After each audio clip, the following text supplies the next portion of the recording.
and you see that the price changes across the market for what that position is, and you move forward here, and it's just like, okay, this is kind of the world we're living in. It's a different game, man. If every 6 months your best players can reset the market, they're going to do it until you put parameters in place to prevent them from doing that. Notorious.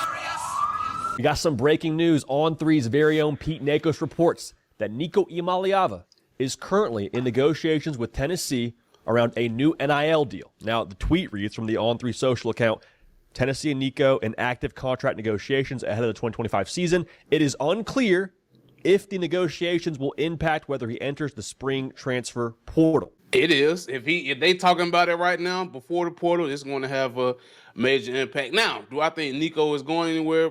Probably not. I think he's in a good situation. But if he don't feel like they're valuing him, if he don't feel like he's making the money he should be making in comparison to other quarterbacks that he believe he's better than, then he may walk. I want to make this very, very straightforward here.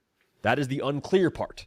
Now, for us, if this is breaking right now, with the transfer portal about to open here April 16th, I think where there's smoke, there's fire, and I think that it's fair to assume if a deal doesn't get done, that conversation can maybe start to be a little bit more legitimate. I think this is a great leveraging point by Nico and his team to leverage the portal to get more money out of Tennessee. Do I believe Nico really wants to go anywhere else? Nah.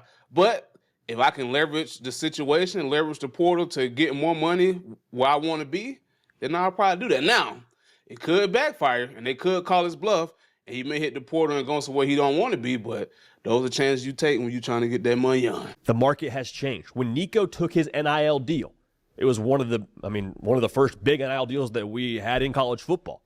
Sources say it was right around $2.5-ish million. Now, this past spring transfer, or this past winter portal cycle, Carson Beck to Miami, Darian Mensah to Duke, right around allegedly $3 million plus is what those cats are being essentially making. Bryce Underwood making about $3 million a season as a true freshman who ain't played a single down in football. So it's time for Nico. It's time. He's like, hey, bro, everybody else getting paid, so I'm about to get mine. This is kind of what happens in pro sports all the time, isn't it? I mean, guys perform well enough to make the playoff like Nico did, and you see that the price changes across the market for what that position is, and you move forward here, and it's just like, okay, this is kind of the world we're living in. And you got to take into account, unlike the NFL, college football is a year-to-year business. For the most part, they're not signing multi-year deals like that. It's pretty much year-to-year. Every time that portal open up, they can leave. Pretty much every 6 months, or however the portal open up. So it's a different game, man. If every 6 months your best players can reset the market, they're going to do it until you put parameters in place to prevent them from doing that. And I love it. Get all the money you can. Get all the money you can, because you never know when this game will be over with for you. Tennessee's not in the wrong. Nico's not in the wrong. College football is a business now more than it ever has been before. Now, I will say the timing of this, going back to what the headline is over on the On3 social account, it's unclear if this is going to impact him jumping in the portal or not jumping in the portal in the spring. We're all adults here. We can all kind of imply what's happening. If a deal doesn't get done, it's very fair to speculate that the next step would be to test the water. So if that were to happen, where would he end up? What are some places that could make sense? Again, we're speculating, but I think you look at where he's from. I think a good question would be, how much could he get in the portal in comparison to what Tennessee is offering him right now? I think that's the biggest question mark, because there's a lot of teams that need a quarterback. Georgia need a quarterback. Notre Dame need a quarterback. A lot of teams lost quarterbacks to the transfer portal, to the NFL. Ohio State need a quarterback.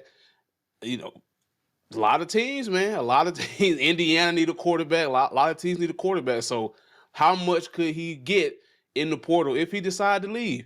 And is Tennessee willing to match or exceed what he could potentially get to retain his services? Guys from the West Coast, from the Los Angeles area, you got two schools in L.A., both USC and UCLA. I think USC probably feels pretty good about their quarterback situation. UCLA took a transfer portal quarterback in the winter. I'm just saying, if you got a spring and you're just even a little bit unsure, you're not 1,000% sure those guys are the guy to get you to make the playoff, you got a quarterback that could maybe be in there, that could, be available for the right price point. So that would be something that I think makes sense both geographically and from a need perspective if those schools feel that way out of the spring football season. The Notre Dame is one that I said it for a while, man. I've said it for a while. I think Notre Dame is in a spot across the board on their roster where the talent level is so high to where you can expect to make the playoff, I think, every single year, the way Marcus Freeman has recruited and developed. And you're coming off a year where you were, in the fourth quarter, playing for a national championship.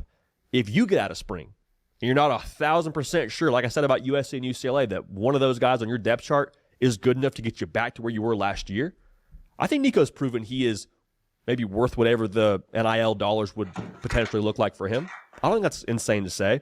So I want to make sure we say this again one more time. This is weird as a college football fan to see on your timeline because it's most of the time you get this kind of headline. It's a professional headline, right? You get this headline and it's like, oh, well, X player is holding out of X game because of, you know what I'm saying? Like this is new college football. It's a business. Now it's just much more in our face than it ever has been before. So again. So I love it. I want some more of it. Pay these players. Y'all better go ahead and y'all better figure out a cap or something. But we know if they put a cap in, college football gonna go right back to what it was before with paying players under the table. So these numbers are about to get astronomical.